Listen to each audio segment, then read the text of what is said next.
और ब्रेक के बाद एक और अहम खबर आपको दे दें। अब्दुल्ला आजम के हवाले से फर्जी दस्तावेजात मामले पर सुप्रीम कोर्ट में सुनवाई हुई है। हमारे नुमाइंदे सुशील पांडे इसकी तफसीलात फराहम कर रहे हैं। यूपी सरकार में पूर्व मंत्री रहे आजम खां के बेटे अब्दुल्ला आजम खां के फर्जी जन्म प्रमाण पत्र के मामले पर सुप्रीम कोर्ट में अहम सुनवाई हुई। मामले की सुनवाई के दौरान कपिल सिब्बल की तरफ से कहा गया कि जो 2 जन्म प्रमाण पत्र जारी किए गए हैं उसमें डेटा सही है। इस पर सुप्रीम कोर्ट ने यह सवाल किया कि आखिर 2 जन्म प्रमाण पत्र में डेटा सही कैसे हो सकता है।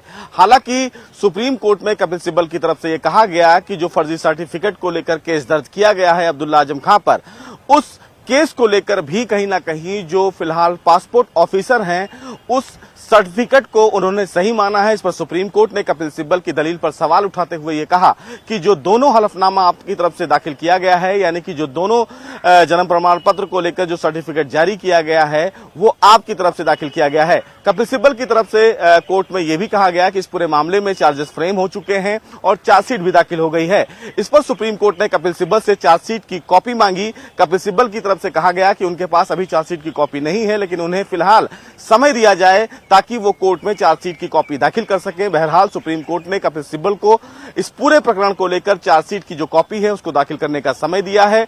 सोमवार को दोबारा सुप्रीम कोर्ट इस पूरे मामले की सुनवाई करेगा। आपको बता दें कि अब्दुल्ला आजम खां के खिलाफ यूपी सरकार की तरफ से फर्जी जन्म प्रमाण पत्र जारी कराने के मामले पर केस रजिस्टर हुआ है, जिसको लेकर फिलहाल आजम खां की तरफ से यहां पर एक अर्जी दाखिल की गई है। हालांकि इलाहाबाद हाई कोर्ट से उन्हें राहत नहीं मिली थी। उस पूरे फैसले को उन्होंने सुप्रीम कोर्ट में चुनौती दी है। अब देखना बेहद अहम होगा जब सोमवार को सुप्रीम कोर्ट इस पूरे मामले पर सुनवाई करेगा तो क्या अब्दुल्ला आजम खां को सुप्रीम कोर्ट से राहत मिलती है या फिर नहीं। कैमरामैन प्रहलाद के साथ सुशील पांडे, न्यूज़ 18 दिल्ली। और अब एक बेहद अहम खबर आपको आंध्र प्रदेश से दे दें, जहां पर बारिश की सूरत हाल पर लगातार हमारी नजर बनी हुई है। सीएम जगन मोहन रेड्डी की जायजा मीटिंग चल रही है। बारिश से पैदा शुदा सूरत हाल का यहां जायजा लिया जा रहा है। वीडियो कॉन्फ्रेंसिंग के जरिए सीएम तमाम मुतासरा इलाकों के कलेक्टर्स के साथ यहां तबादला ख्याल कर रहे हैं। आपको बताएं कि लगातार जिस तरह से हम बता रहे हैं कि आंध्र प्रदेश में भी बारिश की सूरत हाल अबतर ही है। साहिली आंध्र प्रदेश में मूसलाधार बारिश हो रही है। यहाँ पर तमाम जो बड़ी नदियां हैं वो खतरे के निशान से ऊपर बह रही हैं। साहिली इलाकों से लोगों को महफूज मुकामात पर मुंतकिल किया गया है। खड़ी फसलों को सबसे ज़्यादा नुकसान हुआ है। माहीगीरों को सबसे ज़्यादा परेशानियों का सामना है। इन्हीं तमाम हालात का जायजा लेने के लिए सीएम जगन मोहन रेड्डी की जायजा मीटिंग जो है वो इस वक्त मुनक्किद की जा रही है। वीडियो कॉन्फ्रेंसिंग के जरिए मुतासरा इलाकों के तमाम कलेक्टर्स के साथ सीएम इस वक्त कनेक्ट कर रहे हैं, बात कर रहे हैं। और सबसे अहम बात यह कि सीएम जगन मोहन रेड्डी आज खुद कुछ इलाकों का जायजा लेने वाले थे, लेकिन खराब मौसम की वजह से अब वो वीडियो कॉन्फ्रेंसिंग के जरिए ही तमाम कलेक्टर्स के साथ सूरत हाल का जायजा ले रहे हैं। चलिए सीधे रुक करेंगे। हमारे साथ विजयवाड़ा से मौजूद हैं हमारे साथी मोहम्मद इसाक। हम ये बात कर ही रहे थे कि सीएम खुद लगातार हर मामले पर नजर रखे हुए हैं। अभी क्या कुछ तफसीलात हैं आपके पास उनकी अहम मीटिंग के ताल्लुक से? हाँ, ये ना जो रिजर्वायर से पानी भरने का और जो फ्लड सिचुएशन पे पूरी तरह से सभी कलेक्टर्स और एसपीज के साथ जो है ना वीडियो कॉन्फ्रेंसिंग के जरिए सीएम ने रिव्यू कर रहे हैं। अभी चल रहा है। रिव्यू के बाद जो है ना सिचुएशन पूरी डिसीजन लिया जाएगा कि गवर्नमेंट की तरफ से क्या कुछ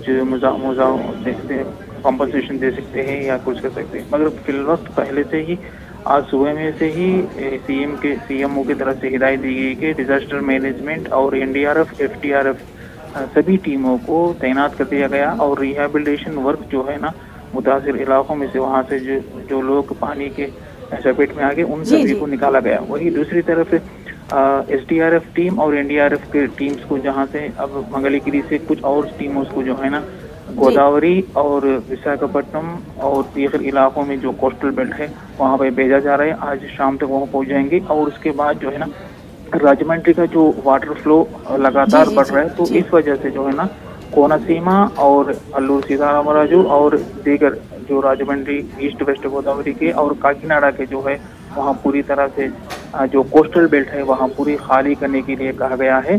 तो अब थर्ड डेंजर सिचुएशन जो फ्लैग है वो दे दिया गया है राजमंड्री के हिसाब से।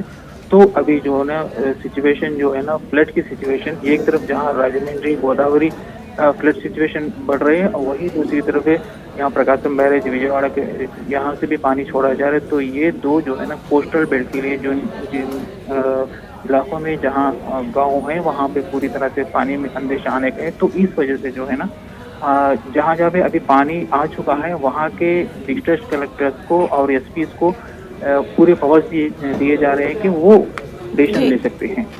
जी बिल्कुल इसहाक, और जिस तरह से आपने बताया कि जो खतरे के निशान की जो थर्ड एडवाइजरी है वो भी अब कुछ इलाकों के लिए जारी कर दी गई है। हम आपसे ये भी जानना चाहेंगे, लगातार 2-3 दिन से हम देख रहे हैं कि बारिश की सूरत हाल के पेश नज़र कुछ ट्रेनों को भी कैंसिल किया गया है। विजयवाड़ा और गुंटूर और राजमंड्री के बीच में जो पैसेंजर ट्रेन चल रहे थे तो उसको रोक दिया गया। वही दूसरे काकीनाडा और विशाखापट्टनम भी जो पैसेंजर ट्रेन है उन्हें भी रोक दिया गया। अब जो राजमंड्री के ऊपर से जो भी ट्रेन विजयवाड़ा से विशाखापट्टनम या भुवनेश्वर तक जाने ट्रेन से पूरी राजमंड्री के ऊपर से जाना तो अब जो है ना राजमंड्री के पास इतना पानी आ गया है कि वो डेंजर सिचुएशन में है। तो साउथ सेंट्रल रेलवे की तरफ से या तो रोक दिया जाएगा या जो है ना काजीपेट व या बल्लारशाह डाइवर्ट किया जाएगा। जी मोहम्मद इसहाक, बहुत बहुत शुक्रिया आपका तमाम तर तफसीलात के लिए।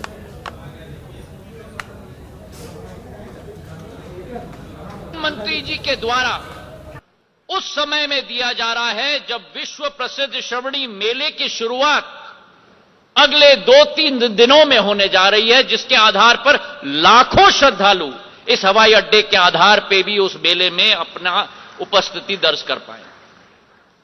यह केवल एक मामूली बुनियादी ढांचा नहीं है। इस एयरपोर्ट के साथ प्रधानमंत्री जी की दूरदर्शी समकालिक सोच विचारधारा जुड़ी हुई है। और पुराना जमाना होता था जहां केवल आर्थिक महत्वपूर्ण शहरों के में हवाई अड्डा स्थापित होता था, लेकिन प्रधानमंत्री जी ने उस परिभाषा को बदल दी। आज जहां हवाई अड्डा स्थापित होता है वहीं से आर्थिक पहिए घूमने शुरू हो जाते हैं। और प्रधानमंत्री जी ने अपनी इस परिभाषा को एक कदम आगे बढ़ाकर केवल आर्थिक सोच विचारधारा के साथ नहीं, लेकिन उसके अतिरिक्त धार्मिक और आस्था के स्थलों के साथ भी अधोसंरचना और आर्थिक प्रगति को जोड़ने का एक प्रयास किया है। और पिछले 1-1.5 सालों में चाहे कुशीनगर में जो बौद्ध सर्किट का केंद्र हो, वहां एक एयरपोर्ट जो स्थापित किया प्रधानमंत्री जी के नेतृत्व में, चाहे अयोध्या में अंतर्राष्ट्रीय एयरपोर्ट बनने जा रहा है और अब देवघर का एयरपोर्ट बनने जा रहा है। भाई और बहनों, ये वही व्यक्ति कर सकते हैं जिनकी एक धर्म संस्कृति के साथ एक जुड़े हुए एक जनसेवक की सोच और विचारधारा हो सके, जो हमारे प्रधानमंत्री नरेंद्र मोदी जी की सोच और विचारधारा है भारत के प्रति।